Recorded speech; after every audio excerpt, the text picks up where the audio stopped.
Hello everyone, I'm here with Mikey, and it's a beautiful summer day. We're here in Austin. You can probably guess what state that's in. It's one of the great states in the United States. It might even be the greatest state, depending on who you ask. And there's airplanes flying overhead, and there's a fountain bubbling, some birds and insects you might be able to hear. There's locusts maybe? Yeah. Okay. And I would check it real quick, see if you can hear it. Because it might be a little far away from your phone. we'll know. So yeah, Mikey and I have a lot of things in common, and we live near each other, and we share the same workplace. And one of our coworkers, we're a little stressed out lately because one of our coworkers had to go to the hospital recently, and you know, life just keeps trucking on. And I asked Mikey, he agreed to do an interview, and then I forgot what it was I wanted to ask him. So how's your day going? It's been pretty good. Pretty chill. Went to a meeting this morning. Chilled by the pool. Ate a sandwich. Now we're here. Yeah, really. I mean, for me, my experience, if there's any day where I get to eat a sandwich, is a pretty good day. Yeah, it's a pretty good day. Because there have been days when I have been unable to eat a sandwich, and you know, feast or famine. Some days I get to eat 2 or 3 sandwiches. Yeah.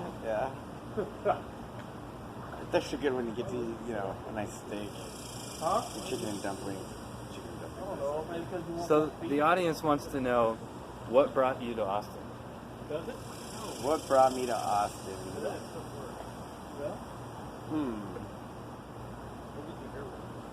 I came to Austin 10 years ago, originally, because I got in trouble.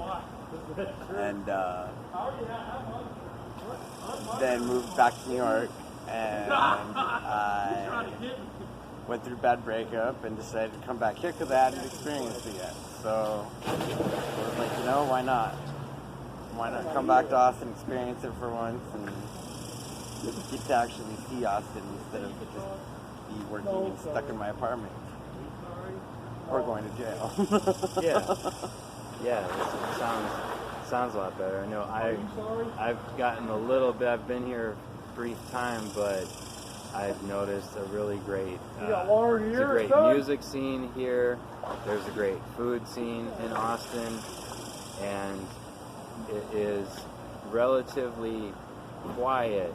As many people that live here, I feel like it's there are plenty of, you know, quiet, almost suburban settings within the Austin area that doesn't overwhelm those of us that have phobias of urban areas, or just phobias of people in general, because it's the different things can be overwhelming at different times. Yeah, it's definitely not like New York City or anything like that. Right. Or LA. Yeah, I think even just someone mentioning the idea of New York City has never been appealing to me. I've never thought, yeah, that's some place I want to go. Right? No, New York City is not a nice place. It smells like wet diapers. Yeah. Do you like flying kites? I do like flying kites. Especially the really big ones. Big, huge ones where you gotta have like 2 or 3 freaking handles on it. Yeah, because I've used the steerable ones before too, and they're pretty fun. And I don't know if you're aware, but in Afghanistan there's this, as a hobby, kite flying is really popular, but they do it a little differently. they glue broken glass onto the string, and then they make it a game where you have to cut the other person's kite. So the last kite in the air is the winner. They always make things so violent. Yeah, that's very true. Even the kite flying can't be pleasant. Yeah. I mean, it sounds fun though. So I had this idea, Mikey. I was thinking if I were to start a church, I would have service on a Sunday morning like other churches, but instead of reading from scripture or singing songs, I thought maybe we just watch movies like Caddyshack. Like I thought about what would I call it now? Would I call it Golf Church, or would I just call it Caddyshack Church? But then we wouldn't have to watch strictly Caddyshack every Sunday at 10 a.m., although that is a good way for a person to live their life, undeniably. It was just some idea that I kind of had. So I was curious, if you were to start a church, what would you do at your church? What would I do at my church? I would listen to music all morning and just dance. But I imagine there actually are churches that meet the criteria that you just described, but it still wouldn't be your church. Yeah. Like it's different if you own the building. There's certain. I mean, like like techno music. Yeah. Oh, like rave. Rave without the drugs. So you could do. What would you call it then?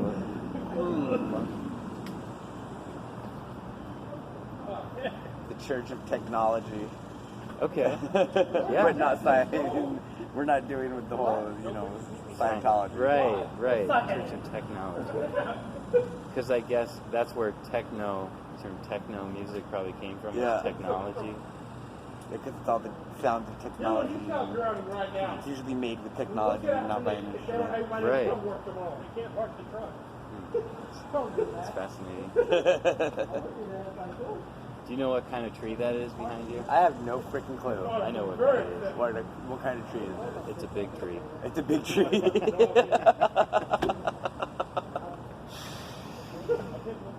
There's all kinds of that's the other thing, there's great wildlife here in Austin. There's bamboo. I never expected there's parrots that live up in that tree during the morning. We have parrots here. I wouldn't have guessed that. Yeah, the green and blue. Wow.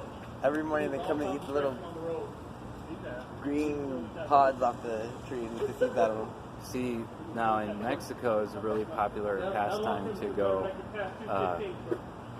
not harvest to eat them, but people would snag them from their nests at a very young age and then raise them in their homes.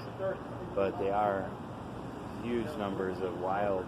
In fact, the place that it was somewhere in the state of Chiapas, and I don't remember what city or even where geographically in the state of Chiapas that it was, but there was a gigantic sinkhole, and it was probably at least, I want to say, a half mile in diameter, and then in the sinkhole there was a cave to one side. So these parrots would, tens of thousands of parrots would all circle around every evening and then descend almost as like a black mass just into the cave in the sinkhole. And there was a restaurant there. We ate at the restaurant. It was phenomenal. I don't remember the name. It's its own kind of tourist destination just to be around these parrots. And we were there kind of at a off-peak. It wasn't really tourist season, so I think we were the only ones in the restaurant, and it's just a really unique experience. Right? And I've always wanted to own a parrot. yeah, I mean, well, just have me climb up that tree and I'll get one for you. Right? Is it nesting up there? Are they nesting? No, I think they live in a nest across the apartment complex across the street. Okay. They just fly over to eat off that tree every morning. I see. There might be some up there right now. I never know. So we were going to delve a little deeper today in this interview, and I was going to share some intimate details about myself, and then Mikey would do the same. So I like whole milk. I'm unimpressed by 2% milk. It's really, what is it? And then watered down milk. Yeah, exactly. And then 1% milk. Who are we kidding? It's water. Skim milk tastes exactly like water. So I was curious, what's your favorite kind of milk? Whole milk. Yeah, see, Whole you know milk. what I'm talking about, because I'm just amazed when people drink anything other. I'm like, I like why coconut milk. I do like coconut milk. Right, Like right. vanilla flavored coconut milk, though. Okay. Yes. See, for me, coconut, I like... Do you also like coconut water? No. Oh. It's really good for you. Yeah, I know. Just can't do it. I bet if you were on a deserted island and that's Oh, all I you drink had, it. you probably would. Yeah, I like would it. do it. So yeah, knows what the best kind of milk is. What's your favorite meal at Denny's? What's my favorite meal at Denny's? I prefer IHOP, Okay. and I love their stuffed French toast because that shit's just good. People dress a lot more nicely at IHOP. People dress nicer Yes. at IHOP. It's not that, Denny's kind of has those degenerates there. Like and, us. And you don't want to be around those people. And you don't Like want to us. associate with them. So you go to IHOP. Yep. I think as I was riding home this morning, actually, it was standing room only. Like there was a waiting line at about 2 a.m. this morning at IHOP. So yeah, food's great, 24 hours a day. They tried to become the International House of Burgers, but apparently that ad campaign would have been too expensive. And how about shoes? What kind of? You're not wearing any shoes, I noticed. Do you like shoes? I do like shoes. Like skate shoes. Yeah, they're really comfortable. Like Vans and Etnies and DCs. You can do a lot of athletic things in them. They protect your You toes. can do a lot of athletic things in them. They protect your toes pretty well, better than a running shoe would.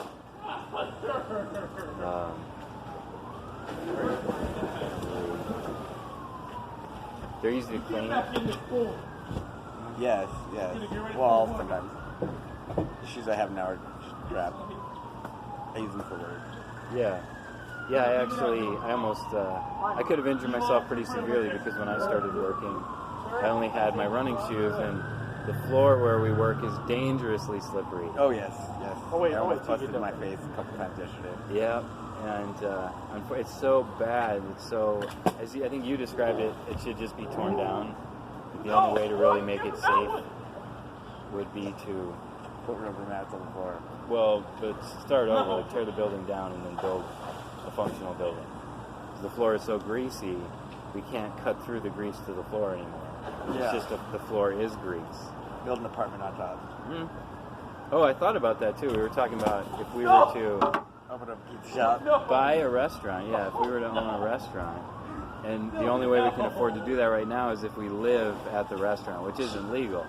So I thought about this and kind of threw some ideas around. It could be if you put just put a nice little apartment up on top. Right, yeah, but we can't afford that either. So then we were talking about maybe doing tents on the rooftop. That's kind of where the idea started. It's a good idea. So we do the tents on the rooftop, and then I said, well, what about a big inflatable? Because then we'd be advertising. We'd live inside this inflatable, whatever. Would it be a big lumberjack? Or, something cool, a lumberjack. Walrus. A giant walrus. And then I thought, wait a minute. Why not do a giant bounce house on the roof? And that way we can jump around, up and down, around, jump and just have fun whenever we feel like it. True. And it's And also charge people to go up there. charge people, make extra money because we charge people to go up to the bounce house. And then it's soft enough you can sleep on it. So it's your house, it's your house, it's your bounce house, it's your bed, it's everything. People would not be able to go up there after they ate dinner, though. Oh, okay. I don't want to pick up vomit. Right. That's a good thing. That's a good point. And so eventually, when we make it big here in America, we're going to live in a bounce house. and sling pizzas from downstairs. Downstairs is the business, Right. the business side of things, and then all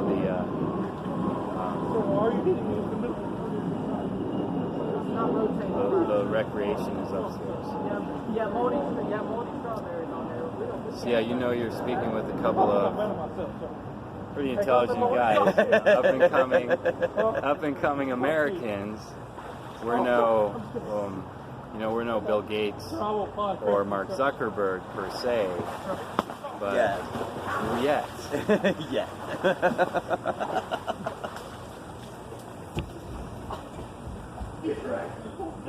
So yeah, this, just wanted to remind you, you should always have a fire extinguisher around you and first aid kit. Have a telephone so you can dial 911 if there's any kind of emergency.